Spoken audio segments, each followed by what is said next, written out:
Praise the Lord. கர்த்தரை துதியுங்கள், அவர் நல்லவர், அவர் கிருபை என்றும் உள்ளது. ஆம்பிரியமானவர்களே, நம்முடைய ஆண்டவர் துதிக்கு பாத்திர. ஏன்? சங்கீதம் 116 9, 10 வசனங்களை நான் உங்களுக்காக வாசிக்கிறேன். நான் கர்த்தருக்கு முன்பாக ஜீவனுள்ளோர் தேசத்திலே நடப்பேன், விசுவாசித்தேன் ஆகையால் பேசுகிறேன், நான் மிகுதியும் வருத்தப்பட்டேன் என்று சொல்லுகிறான். ஆம்பிரியமானவர்களே, உங்க வாழ்க்கையிலே வேதனையின் ஊடாக, வருத்தத்தின் ஊடாக, பிரச்சனையின் ஊடாக நீங்கள் கடந்து போகிறீர்களா?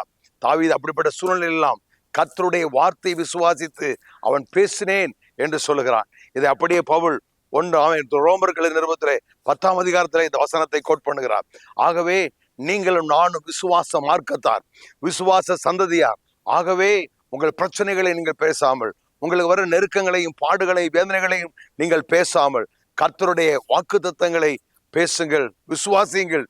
நிச்சயம் அவனுடைய வாழ்க்கையில எல்லா வருத்தத்தின் மத்தியிலும் வேதனைகள் மத்தியிலும் அவன் தைரியமாக கர்த்தருடைய வார்த்தையை அறிக்கை செய்கிறான். நான் விசுவாசித்தேன் ஆகையால் பேசுகிறேன், நான் ஜீவனுள்ளோர் தேசத்திலே நடப்பேன் என்று சொல்லுகிறான். இந்த பூமியிலே நீங்கள் வாழ்ந்திருப்பீர்கள், செழித்திருப்பீர்கள். தைரியமாய் அறிக்கை செய்யுங்கள். கர்த்தர் உங்களை ஆசீர்வதிப்பார். உங்களுக்காக நான் ஜெபிக்கிறேன். நல்ல பிதாவே, நன்றியோடு நாங்கள் ஸ்தோத்திரிக்கிறோம். எங்க வாழ்க்கையில எல்லா சூழ்நிலையிலும் உங்களுடைய வார்த்தையை நாங்கள் விசுவாசித்து உங்களுடைய வார்த்தையை நாங்கள் பேசுகிறோம். உங்களுடைய பிள்ளைகள் இந்த நாட்டிலே நல்ல பலனை காணத்தக்கதாய் அனுக்கிரகம் செய்கிறார். இயேசு கிறிஸ்துவின் நாமத்தில் பிதாவே, ஆமென். God bless you.